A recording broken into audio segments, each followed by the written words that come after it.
Hello and welcome to Frontrunner Motorsport. The 2023 Formula E Championship has finished, and we all just finished our look back at Season 2. So now we are all out of Formula E until the 2024 season starts, right? Wrong, you silly little human you. Let's just start our look back at Season 3 of Formula E, the 2016-17 Championship. We have new tracks to go to, such as Montreal, New York, Marrakesh and Hong Kong. New teams with Techeetah and Jaguar joining the grid. So before we dive into race 1 from Hong Kong, let's do a preview of Season 3 just to see who's in and who's out. So make sure you subscribe to the channel and check out the past 2 seasons in the playlist listed somewhere, and let's jump into the video. Next, Tev Neo. Nelson Piquet had a dreadful title defence, 15th place overall, having only scored points twice all season. The Neo was slow, but in their defence, Nelson Piquet did crash a lot. And not on purpose, unusually.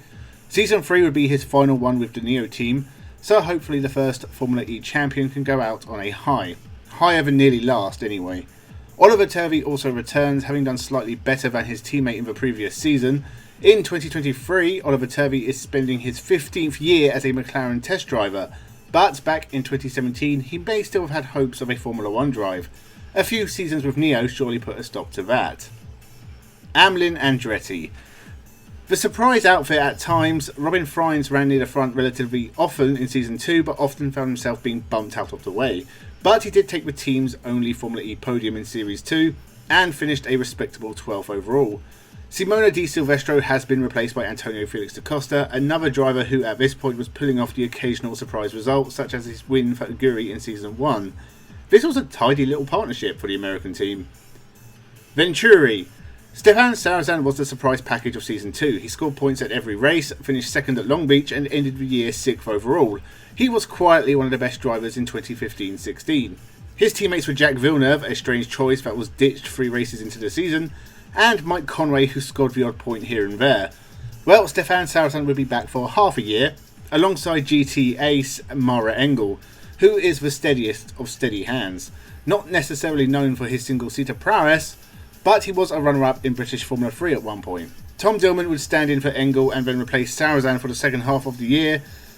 Dillman would win the 2016 Formula V8 3.5 Series and might seem like a good choice, but I mean, what's he up to now? Mahindra. The Indian outfit did incredibly well to finish 5th in the team's championship in Season 2 with a very average team of Bruno Senna and Nick Heidfeld. Well, the German veteran is back and still not winning races. In Season 3 he was joined by 2015 FIA Formula 3 European champion Felix Rosenqvist, and there was a lot of promise here.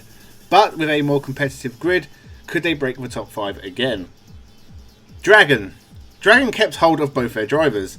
Jerome D'Ambrosio and Loic Duval did a very good job for the team, but it was often reliability issues that let them down.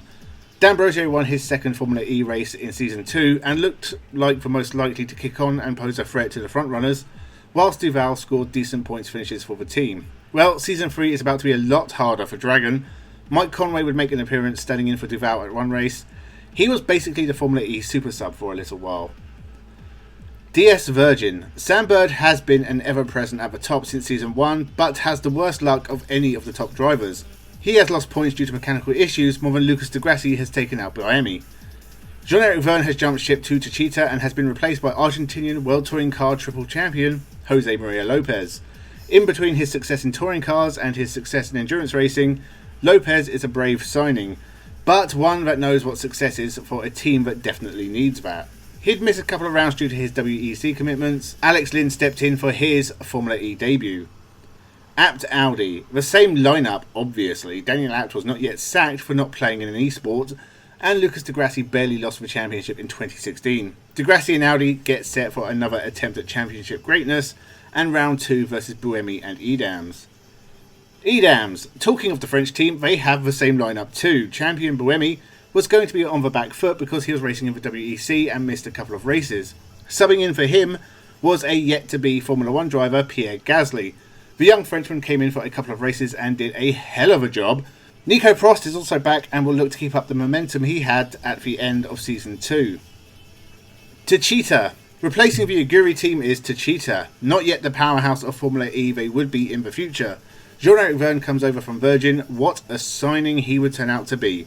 Joining him was a series of drivers of ascending talent, starting with Chinese paperweight Ma Qing-ha, replaced by recent Formula 1 dropout Esteban Gutierrez, and finally experienced Formula E driver and jack of all trades, Stefan Sarazan. Interesting times for this new Chinese outfit. Jaguar. Finally, we have the arrival of Jaguar in Formula E.